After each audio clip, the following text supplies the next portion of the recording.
France in August was seen the terrible comet called Negra. In December appeared over Avignon for the space of an hour a pillar of fire, the sun being up.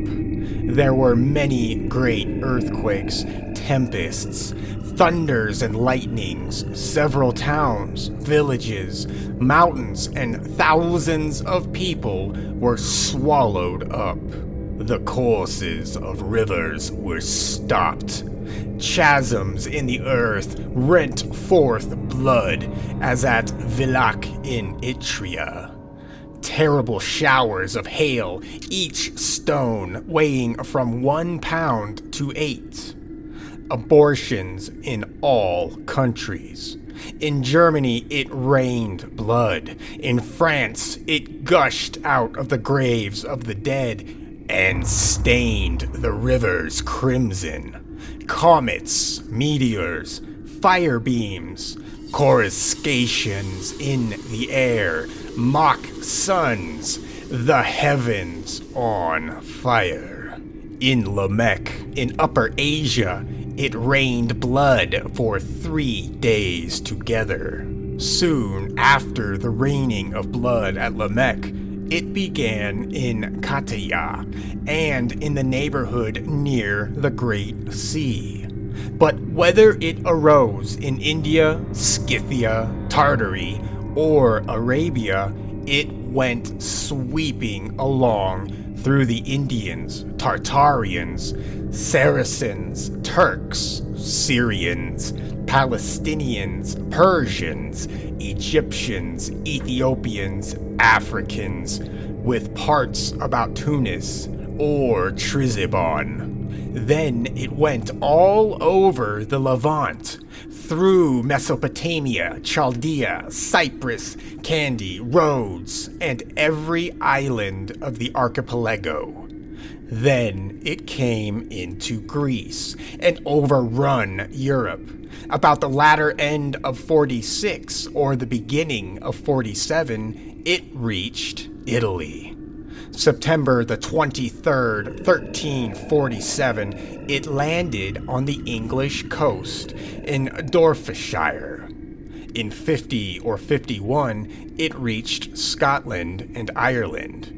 It had not fully finished its perambulation over the world before 60 or 62. If it was so favorable as to leave a third part of men alive in some few places, in others it took 15 out of 16. In more, it utterly extirpated the human race and laid waste to some places. In the eastern parts, died in 1 year 23,840,000. The Venetians lost 100,000. In Florence died in 1 year 60,000. In Germany died 1,244,434. We said it began at Cathay in Asia by reason of an igneous vapor or sulfurous fire breaking forth from the earth or falling from heaven, which utterly consumed men, beasts, houses, stones, and trees to the very ground. It stretched forward, rolling along in smoking balls of stinking pestilential fire for 200 leagues of the continent, or 15 days' journey altogether, which so infected the air that there fell down millions of young serpents and other venomous insects. In countries remote from the fiery eruption were found prodigious multitudes of large vermin with tails and 8 short legs, all over black, some living, others dead. The last stunk over all the country, and the former dreadful look at wherever they touched, they were instant poison. This plague killed in 2 or 3 days, and stayed only 5 or 6 months in a place. It prevented all other diseases but itself. Death.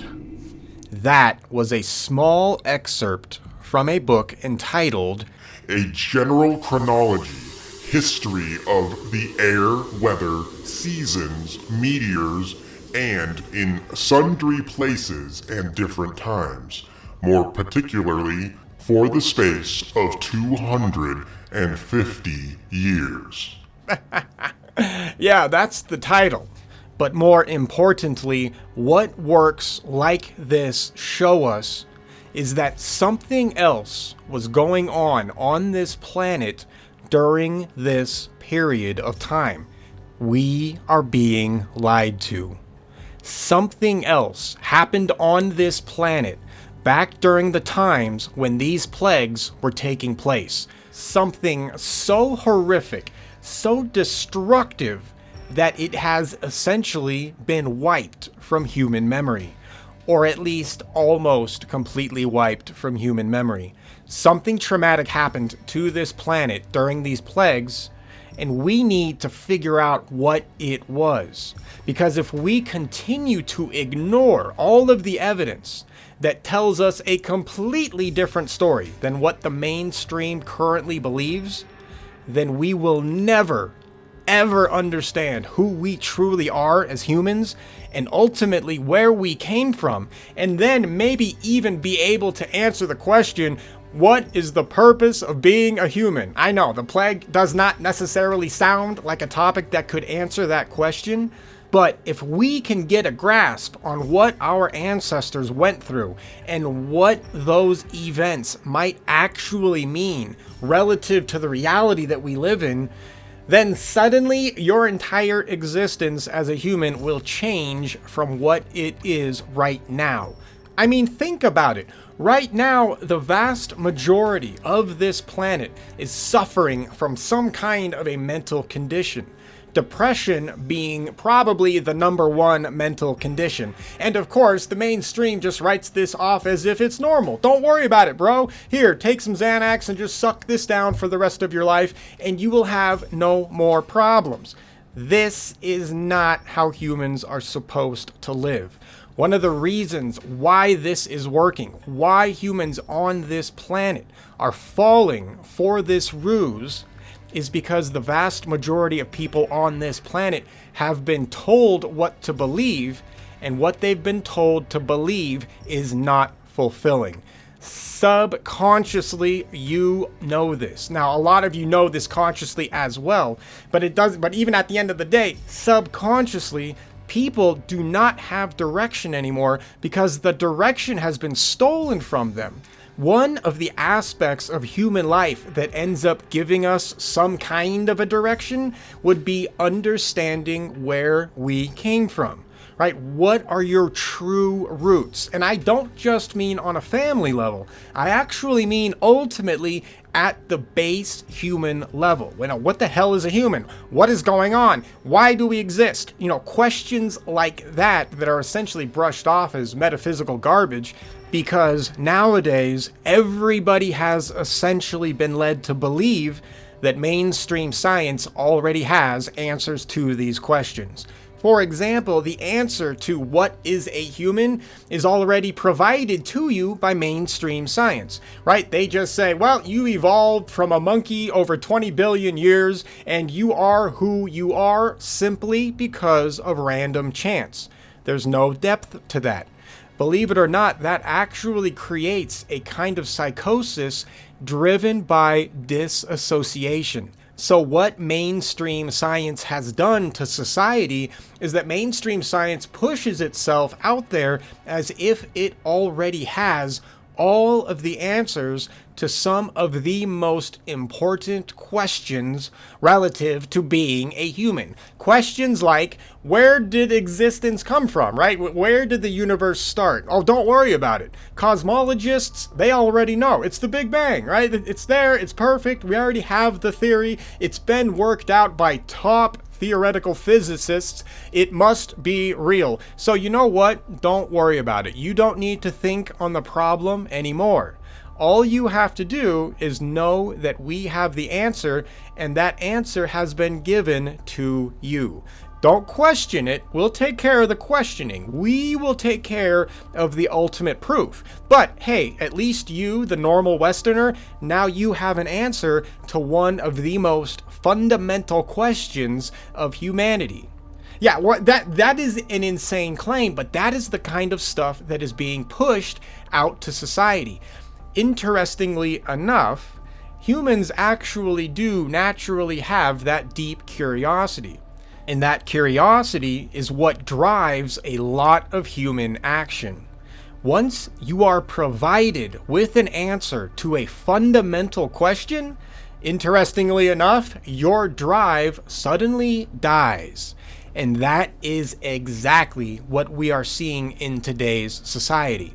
As an interesting side note to that concept and what's being weaponized against us, so when a religious person essentially gets the same answer that will fulfill that deep longing questioning of where did everything come from, when they are taught that it's God that did it, the interesting thing about the religious person is that generally speaking, that religion will have some kind of a carrot on a stick. So the religious people will tell you, yes, God created everything, but you also get rewarded once you die.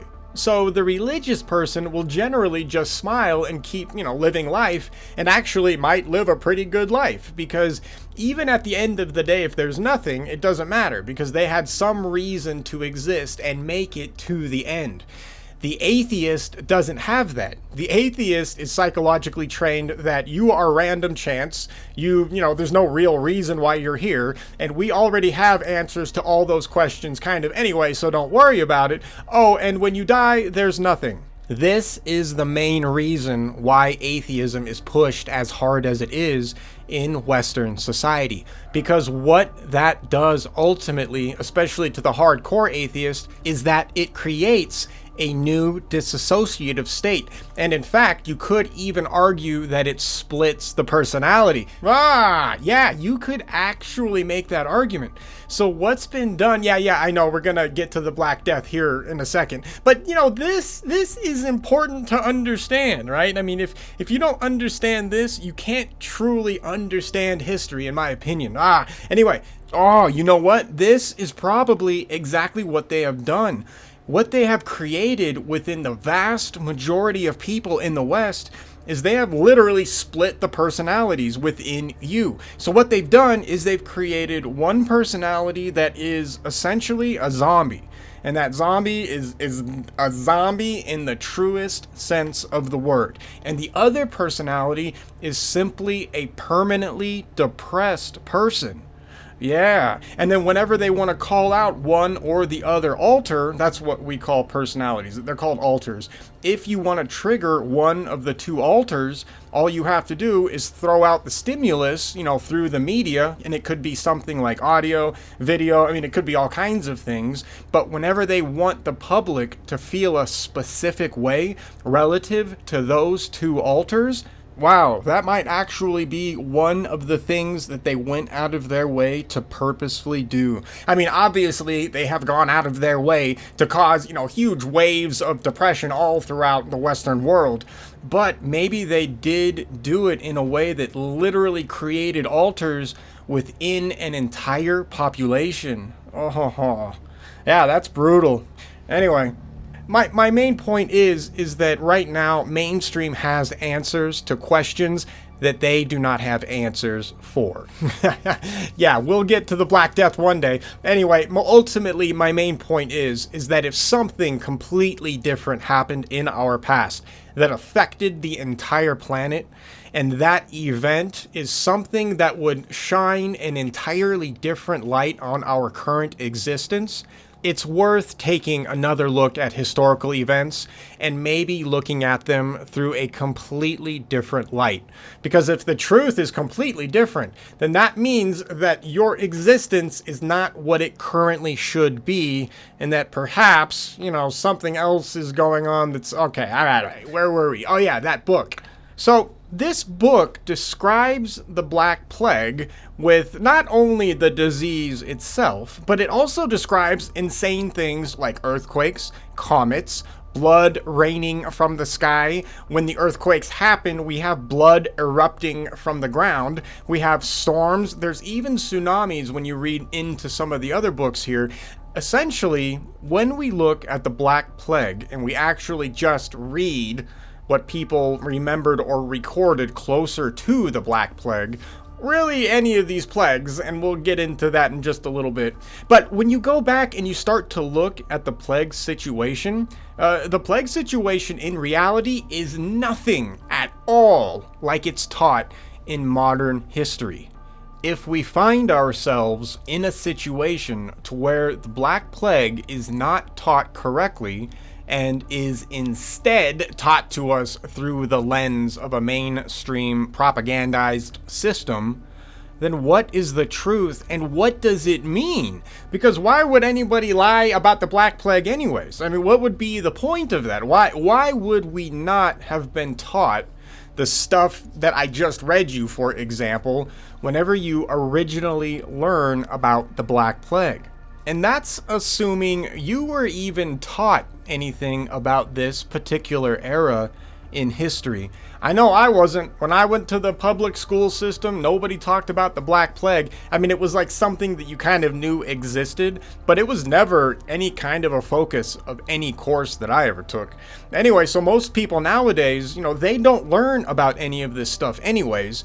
And if they do learn about it, right, they get a very watered down, very basic perspective, which in turn is going to essentially create a picture that is completely false. And if you have a false picture of history, then that means any other history you try to build off of that foundation is going to be inherently wrong. And then if your history is wrong, then that means everything you do is wrong. But then if you have a system that propagandizes that wrong message, then we find ourselves in the situation that we are in today.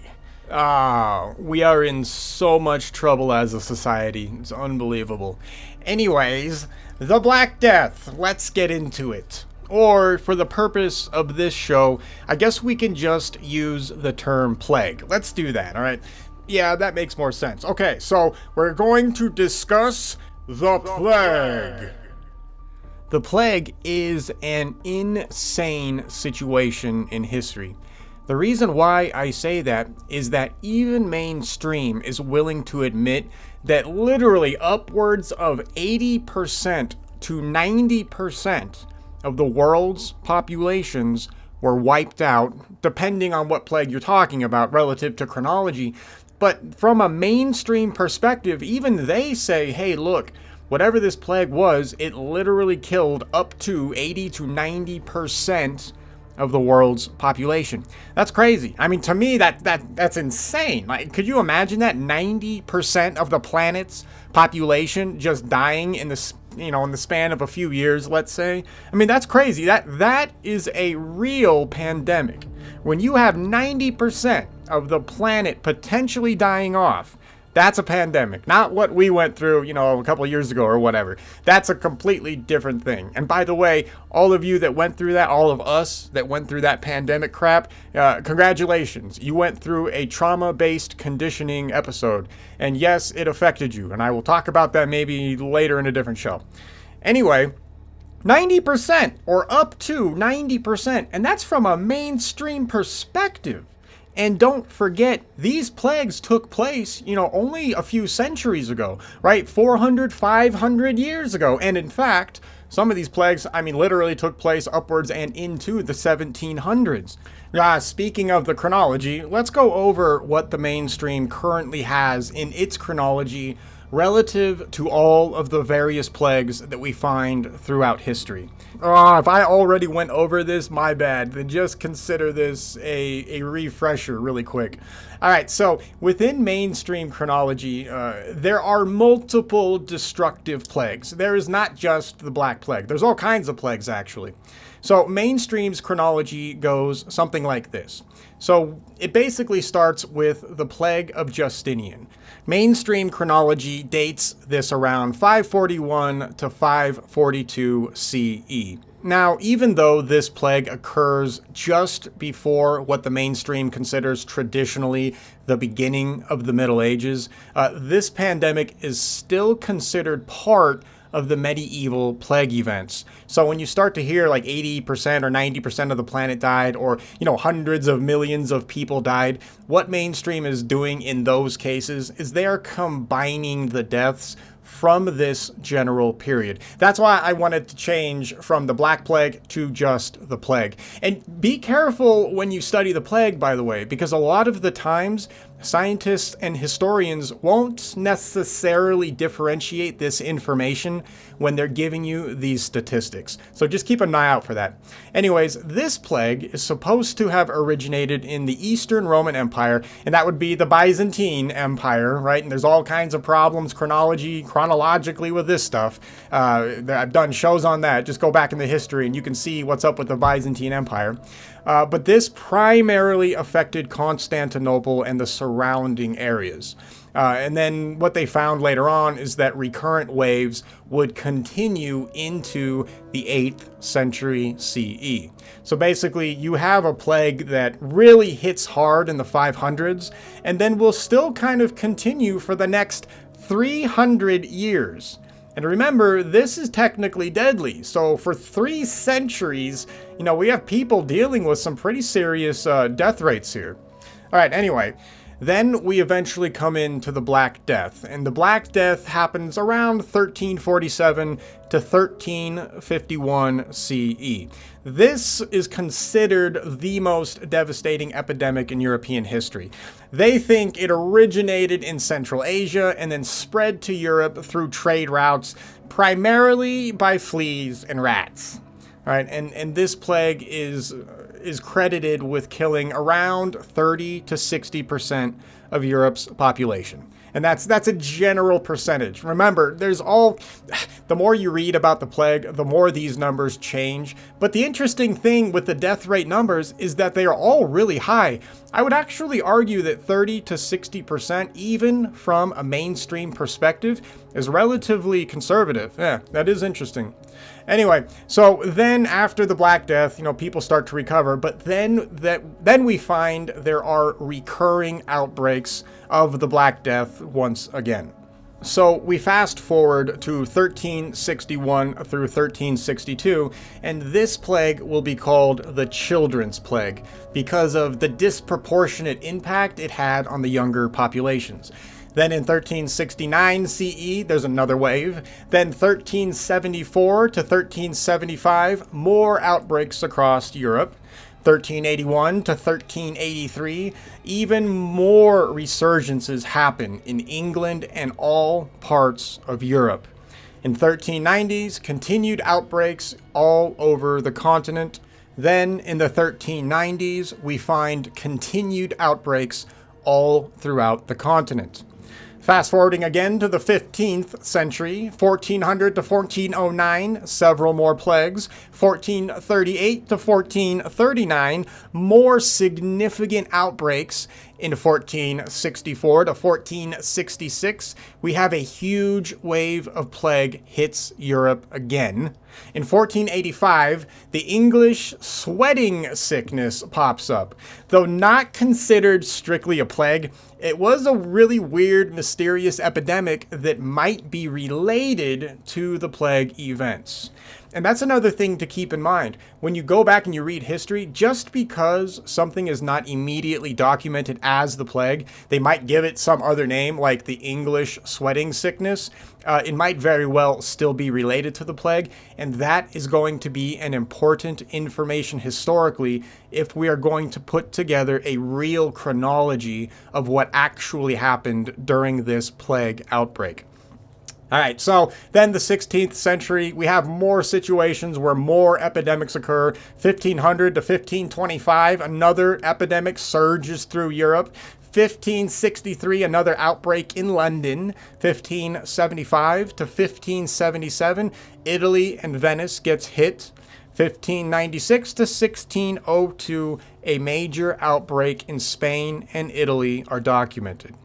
Now, these are not the only episodes of the plague, by the way. This is just to give you an idea of how many times, just within a few centuries, the plague shows up.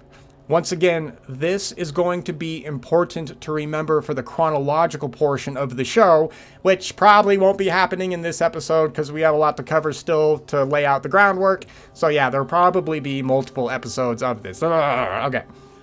That's crazy. I mean, that amount of death so close to us is staggering, but the scientific and historical ramifications of this situation is essentially ignored by everybody. And by everybody, I literally mean everyone, both on the mainstream side and the alternative research side. When you start to lose that many people so close to our current time period, you have to pay attention. And there's something going on. You cannot ignore this. I mean, the ramifications are insane across all fields of study. So it's crazy to me that we find all kinds of people, historians and scientists, on both the alternative and the mainstream side, completely sidestepping this part of history. Why is that happening? Why is it that when historians look at upwards of 90% of the planet dying off, they just kind of give it a small footnote in the chronology, and then they move on rather quickly? You would think you would stop and pay attention. That is what we are going to do today. Because scientifically speaking, if you have that much death and destruction, that means something must be going on. There's something going on this planet that had to have caused that kind of death rate. Because nowadays, we don't see that kind of death rate at all. I mean, that kind of a situation does not exist whatsoever. So what happened only a few centuries ago that created an environment that allowed upwards of 90% of the population in an incredibly short span of time to be wiped off the face of the planet? Well, right at the beginning of this show, I read off one of the recountings of the plague. Now, that book that I read at the very beginning, or that I quoted at the beginning, there's problems with that book as well, and that goes a long way into highlighting a lot of the chronological issues we have with history, and we'll get to that in a second. Anyways, the descriptions of the plague go further than everybody dropping dead from a disease. Generally, when you hear about the plague, you always hear about a few main talking points, and that would be rats, fleas, and then of course people dying from the disease that the rats and fleas apparently spread all over the planet. And that's what would have had to have happened, by the way, if we're going to believe mainstream. But that's about all you get. You might get some interesting side anecdotal stories about, what villages and cities and towns had to do relative to dealing with the disease itself on a medical basis, and having to deal with the other kinds of fallout from that level of destruction. Another anecdotal thing you'll hear a lot about will be dealing with the corpses, right? If that many people are dying, you're going to have to deal with a ton of dead, and that's a logistical problem. A lot of people don't really understand what a real pandemic would actually look like. If we had a real pandemic, you would have been doing things like corpse runs in your neighborhood. And I guarantee you, not a single one of you did a corpse run in your neighborhood. The reason why is because there was no pandemic. There was nothing going around. Nobody was dying. And I know you can say, well, this doctor over here put died of COVID on the death certificate. It's like, you can put whatever you want. No one's going to challenge it. And even if you challenge it, are they going to let you get all that information and then let you scientifically test the body? No, that never happens. The institutions of power tell you what they want to tell you, and you have to believe it. If you don't believe it, then what are you? You're a conspiracy theorist. When the reality is, you're a scientist if you are asking to see multiple perspectives and multiple people trying to do multiple different kinds of tests on the body. That never happened, right? You got your official, okay, all right, I'll stop talking about, okay. The Black Plague, okay. Anyway, so the logistics of having to deal with that many bodies is insane. And you can go read all kinds of stories about what people had to deal with when they were trying to pick up all these corpses. And it's horrifying, right? It's horrible stuff. This was not a happy time. And this is reflected in all kinds of historical records all over the planet. It's a real situation that happened. Now, this is where the vast majority of people's understanding relative to the plague will end. They get it. Okay, some rats and some fleas, it spread the disease and the contagion around the world. It makes sense. People travel, rats travel with people. Mainstream science tells us that rats are carriers of, X or Y disease. And that's true. That's a scientific fact. And so it makes sense, right? Rats spread out with humans and fleas are on the rats. And as the fleas spread out, multiply, they multiply the disease. And of course, rats will get in the water supply. They'll get in the food supply. They'll get all over. And of course, in theory, the disease should spread. And that makes sense. And most people will read that and they will move on with life because it is essentially case closed.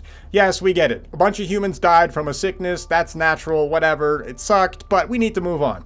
And then the plague became a footnote in history, even though it killed a vast majority of the entire planet.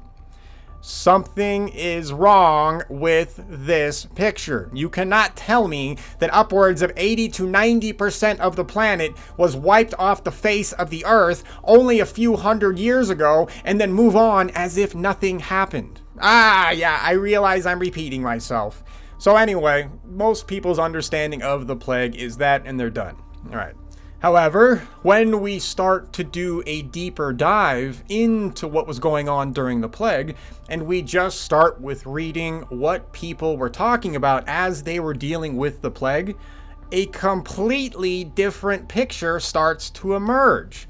Right at the beginning of this show, the stuff I read off about tsunamis, comets, meteors, poisonous gas, earthquakes, etc., all of these events are generally ignored not only by mainstream science and history, because those guys really don't want to deal with this situation. They don't want to believe that humanity can go and has gone through some unbelievably insane catastrophic events, because once you start believing in that, the theory of uniformity has to be thrown away, and then people lose their jobs because they've been lying and blah, blah, blah, and so nobody's going to lose their job, so they continue to maintain the lie, and so we're stuck with this rat flea, infestation situation, and nobody cares. So it's a real problem that when we read the actual accounts from people who lived during these time periods, that they are describing a completely different environment. Now, one of the main things that mainstream historians and alternative as well write off is they write off the recollections of everybody on the planet talking about some kind of a poisonous gas coming out of the ground or raining down from the sky as a comet passes by, causing the disease. This poisonous gas that everybody on the planet recounts seeing and having to deal with, and watched it kill people almost instantaneously in some cases, is known as miasma. Now, miasma was or is essentially written off as our ancestors being stupid monkeys They do not understand the concept of disease transmission. So yeah, our ancestors are stupid monkeys. So when they smelled, some kind of a stinky gas coming out from an earthquake, say methane, for example, they were not smart enough to know that methane was methane. They thought it was, causing the plague because they had no other real, scientific technology to prove what else could possibly have caused the plague. So they blamed a stinky gas like stupid, superstitious monkeys, and that was their explanation as to why the plague was spreading, and it's just a stupid monkey idea. There is no possible way that a gas could spread disease. That right there is a scientifically incorrect statement being made by mainstream historians and scientists. What that means for us is that we can now discard mainstream history and science, and we can start looking at the plague situation through an objective lens. So that is what we are going to do today. All right, before we get further into the details of what was going on during this period of time, let me lay out the abstract of this talk, and hopefully I'll be able to get through all of this in one show. No promises, but it's worth taking our time talking about this, because learning the truth about the plague and what caused the plague and how the plague affected the planet will actually go a long way into helping us not only understand, the basic biological situation that was going on back then, but it will also give us the potential to completely rewrite chronology with respect to what happened during the plague. Yeah, you didn't think I'd forget about chronology, did you? That's how crazy the plague is. The plague, if we can gain a real understanding of what happened during this period of time, the potential answers that we gain are things like rewriting history, rewriting how humans deal with biological problems. I'll leave it at that for now. And it will go a long way into proving and supporting the fact that Earth went through other major cataclysms only a few thousand years ago. So, as everybody knows, the mainstream already has all of this stuff figured out. They already know what caused it. They already know, all the numbers of the people that died, and they don't care, apparently. And they know how it went away. And any other explanation that is given is wrong. Now, here's the problem with that. Their explanation for what caused the plague doesn't work scientifically, and it certainly doesn't work relative to what the historical events of the time recounted. So right now, mainstream science and history, they blame all of these plagues, and don't forget, there are multiple plagues that happen, and we'll go over that in a second. But mainstream blames all of these plagues on a bacterium called Yersinia pestis. This bacterium is described as a gram-negative bacterium that infects humans and other mammals, and it primarily spreads through fleas that live on rodents like rats. It's the familiar story. Yersinia pestis is also responsible for 3 major forms of plagues. And these are the plagues that are generally associated with all the various plagues between the first millennium and the second millennium AD. So Yersinia pestis is responsible for the bubonic plague, the septicemic plague, and the pneumonic plague. And there's science to back all of this up. I just want everybody to understand that I am not starting to say that Yersinia pestis does not exist. It 100% exists, and in all honesty, I have no reason to disbelieve the rat and the flea situation. So what's the problem? If Yersinia pestis does cause plague, don't we have an explanation? Aren't we done here? Can't we just move on with life and say, yes, it was unfortunate that rats spread out all over the planet and spread this, but hey, you know what? It happens. We have to move on with life. Here's the problem. When we start to read the literature and the eyewitness accounts of the plague, almost nobody blames the plague on rats. And essentially, absolutely nobody blames fleas for spreading the plague. Remember, I already told you what everybody believed was spreading the plague, and that was the poisonous gas coming out of the earth and falling down from the sky. Now, mainstream, they believe all of our ancestors are stupid monkeys, so stupid monkeys don't understand things, but the reality is almost nobody is blaming rats and fleas. This is a problem because the eyewitness testimony does not line up with the conclusion of the mainstream. Now, don't forget, the mainstream is always looking for that instant gratification. They want to have the answer right now. They need to have it figured out, because if they don't have it figured out, I don't know, they explode or something. Something goes crazy in their brain and they start running around slapping people. It's just, whatever. I don't know. I don't know what the hell happens in a mainstream person's mind, but they have to have instant gratification. Well, I mean, the reason why is because they've been trained for that and they expect it, so they need an immediate answer.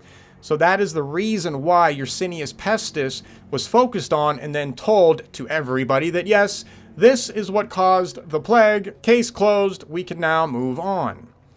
So what the hell are we supposed to do with that answer when all the eyewitnesses tell us a completely different story? Should we just ignore all of the eyewitness testimony during this time and just believe mainstream today? People who were not around back then, who were not a witness to any of the events in real time. Who should we believe? Should we believe the people who lived through it? Or should we believe corrupt scientists and historians today? Gee, I wonder what the intelligent answer is. Let's deal with Yersinia pestis first. Let's look what the mainstream has to say about this particular bacterium. Now, Yersinia pestis is not only blamed for the plagues that, we're talking about right now in history, but interestingly enough, there's another pandemic that hit during the beginning of the 20th century. Does everybody remember the World War I Spanish flu? That was apparently a real pandemic. Now, before I go further on that, for all of you World War I buffs who really get into that really deep reality stuff, I'm well aware of the fact that the Spanish flu deaths could have been used to cover up the amount of people that died due to war reasons. That's a whole topic situation that I'm not going to discuss here. I just want to make sure that everybody understands. I understand that point of view, and that point of view might not be very far off. Anyway, regardless of that point of view, there was actually a study done on the corpses of the soldiers, of the people that died during the Spanish flu epidemic. And they did indeed find, interestingly enough, that it was not the influenza virus that killed anybody. This is key, by the way. I'm going to say that one more time. These scientists discovered that it is not the virus that kills. And this goes for the COVID situation as well, by the way. They discovered that instead of the virus dealing the death blow, instead what deals the death blow is the bacteria. It's the bacteria's fault. So what that means is that if you're getting vaccinated for a virus, but the virus is not doing the killing, it's the bacteria doing the killing, yeah, the medical stuff is wrong. Right, and this is known. So let me talk about this study really quick before you shut this off if you think I'm going too far. This study was done that proved this for a fact by Dr. Fauci in a study that was done in 2008. This study was published in the Journal of Infectious Diseases, which you can get online, and I'll post a link at the very least to the synopsis of what they discovered. But what Dr. Fauci's team, yes, that Dr. Fauci that told you all out there to wear masks and to get vaccinated, his team that he led proved scientifically that the virus does not kill, that it is the bacterium Yersinia pestis that is responsible for the deaths. How do you like that? The guy who was partly involved in creating the traumatic programming that everybody went through during COVID actually himself worked on and published an entire study that conclusively proved that the virus kills nobody. Yeah, that's the world you live in. Don't forget, science does not care about your feelings. Dr. Fauci and his team proved that the bacterium is what kills people. That is the scientific fact. So why do we find a situation to where mainstream historians and scientists continue to say that the plague was a virus that killed the world? If you did not know about this, I am not surprised, because the reality is nobody is going to put these scientific studies in front of you when a completely different worldview is being supported. So when we find mainstream historians and scientists smiling and telling us they figured it all out, even though other scientists that exist in their own mainstream world have already disproved them, this is the cognitive dissonance that we find plaguing every aspect of the mainstream.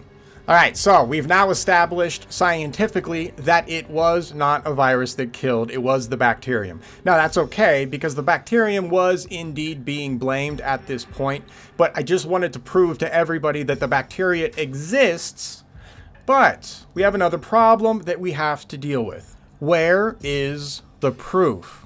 How do we know for sure that it's this bacteria that did all the killing? I mean, what evidence do we have of this? We know that the people back in the day were not rocking microscopes, so they were not taking blood samples, they were not, trying to look at it and try to figure stuff out. They certainly were not telling us it was a bacteria killing. In fact, their explanation is completely different. They blame it on a toxic, poisonous gas. So where the hell did this idea come from that Yersinia pestis is the cause for all of this death? Well, what happened is that back in the 1700s, people started to speculate on what else may have actually killed all of those people.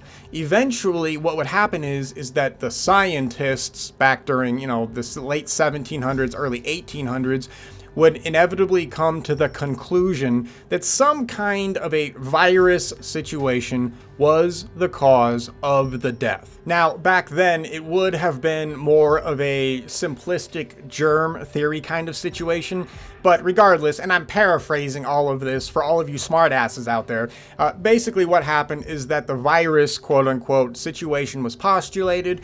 Then over the next couple of centuries, as science got more advanced, they latched onto that idea because that idea started to gain more and more merit, and then that eventually got the blame for the plague. And then after we got a little more advanced, we eventually discovered that it was not the virus doing any killing. It would have been the bacteria that would have actually done the killing. So the virus essentially gets pushed out of the way using real science, and that's fine. That's what we're supposed to do. But that is not taught to anybody. Everybody still believes that, like influenza, for example, influenza does not kill. It's the bacteria that rides along with influenza that kills. So anybody trying to blame viruses on all of these mass deaths are scientifically inaccurate. Yeah, how do you like that? Everything completely changes once you start to pay attention to real science. Thank you, Dr. Fauci. You have brought truth to the world. It's just unfortunate that he did not remind anybody what he discovered. Yeah, isn't that insane that that's the world we live in? You'll see people literally lying straight to your face on TV. People in high positions of power that literally got, they literally convinced people to get injected with God knows what. I'm not going to get into any of that, but look at that kind of power. I mean, that is the kind of influence psychological control has over the Western population, or just populations in general. If you're a human, you are susceptible. So anyway, yeah, okay, all right. And yeah, we're going to have to make this 2 parts because I'm nowhere near getting to any of the stuff that I wanted to talk about. All right, let's keep going with the bacteria. So, the bacteria got popular as the cause of the deaths of all of the people during all of the multiple plagues. That's fine. At the surface, at the very least, that seems to make sense. So what do we do with that? Well, we still need to prove it. It's one thing to make the claim, even though we have good scientific evidence that a bacteria can kill. That's fine, no problem there. But now we have to actually prove that the victims back during, hundreds and hundreds of years ago actually died from this bacteria. These studies were then done. Interestingly enough, as people started to dig up graveyards that existed or would have been created during the time of these plagues, what all of these scientists started to discover is that almost nobody had the bacteria in their body. Basically, almost none of the people that were buried and that died during the plague period actually died from a plague. This is a problem because we are told that it is a biological agent that goes through and spreads like wildfire throughout the planet, but we do not have the scientific evidence to corroborate that claim. So, what was eventually ended up being proved, and there are mainstream scientists that go along with this now, thankfully. I don't want to demonize every single one of them, but the reality is, it was scientifically, conclusively proven that nobody was dying from this bacteria.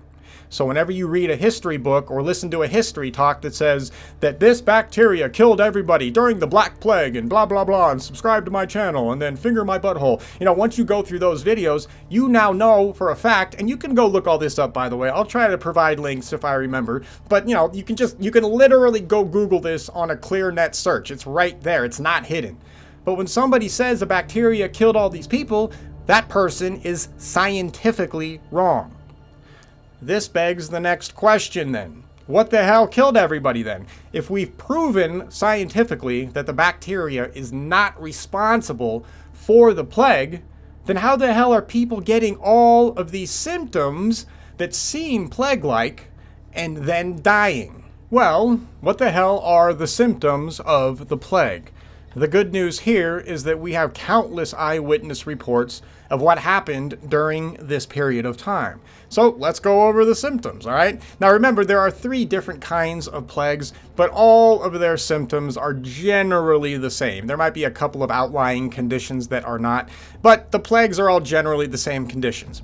These conditions are things such as swollen and painful lymph nodes, usually in the groin, armpits, or neck, fever and chills, headache, muscle aches, fatigue, seizures, extreme weakness, abdominal pain, diarrhea, and vomiting, bleeding under the skin or from other areas, blackened skin from tissue death, especially like on the fingers and toes and nose. Essentially, that's where the Black Death term came from, is that people were getting these little black splotches all over them. Necrotic flesh, basically, at the end of the day. Difficulty breathing, and I think did I say nausea and vomiting? Stuff like that. Anyways, basically what happens is you eventually have rapid progression. So those are the general symptoms that were recorded during all of these plagues. And that's all legit. Those are all legitimate symptoms of Yersinia pestis. So, okay, fine. All good. GG on that one. All right, let's move forward. So if we have plague symptoms, but we do not find Yersinia pestis in the bodies that should have been plagued with the plague, then what the hell killed these people? All of those symptoms that I just read off to you can not only be ascribed to the plague, but every single one of those symptoms can be ascribed to radiation poisoning. Don't forget, at the beginning of this show, I recounted all.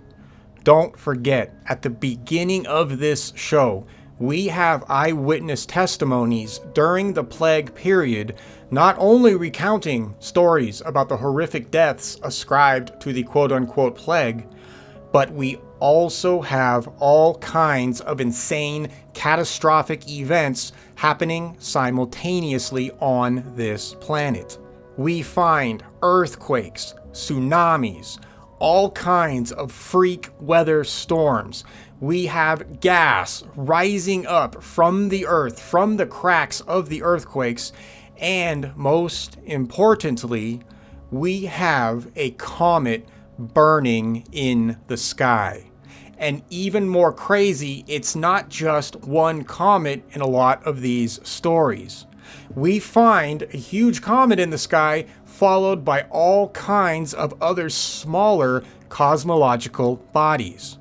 To make matters even more interesting, we have people talking about meteorites falling to the Earth during this period of time. Now, right now, earthquakes are ascribed to plate tectonics. The theory of plate tectonics has yet to be proved. And while I'm not going to pick too much of a fight with geologists on that one in general, we do know for a fact that earthquakes can happen in other ways. We know that it does not require plate tectonics to create an earthquake. We now know that the electromagnetic properties of the planet can cause these earthquakes. If you have a differently charged body interacting with the Earth's electromagnetic field, you can now cause earthquakes on this planet. Now, the earthquakes that the eyewitnesses record are not little, 2.0 on the Richter scales. These are earthquakes that cause huge tsunamis. These are earthquakes that literally sink portions of the land into the ocean. All of this is recounted.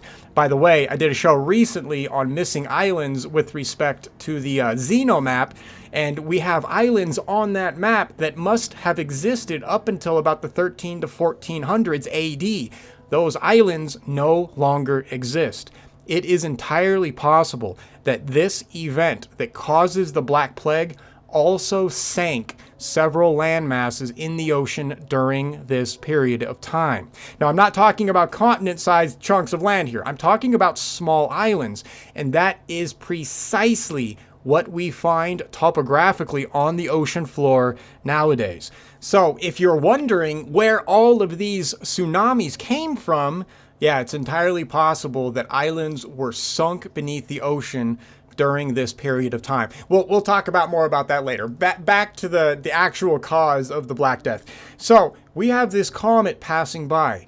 Remember, everybody that was an eyewitness to this event, they do not say that a bacteria or a virus or rats or fleas caused the outbreak. Everybody blames it on some kind of a toxic gas called miasma.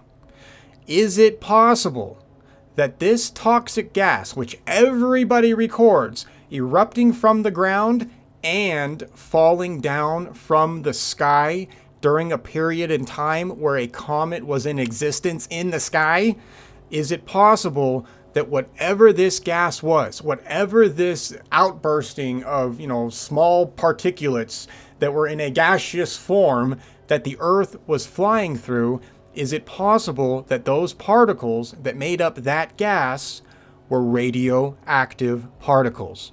If they were radioactive particles, that means that all of these eyewitnesses that blame this miasma on the actual cause of the deaths are now scientifically accurate.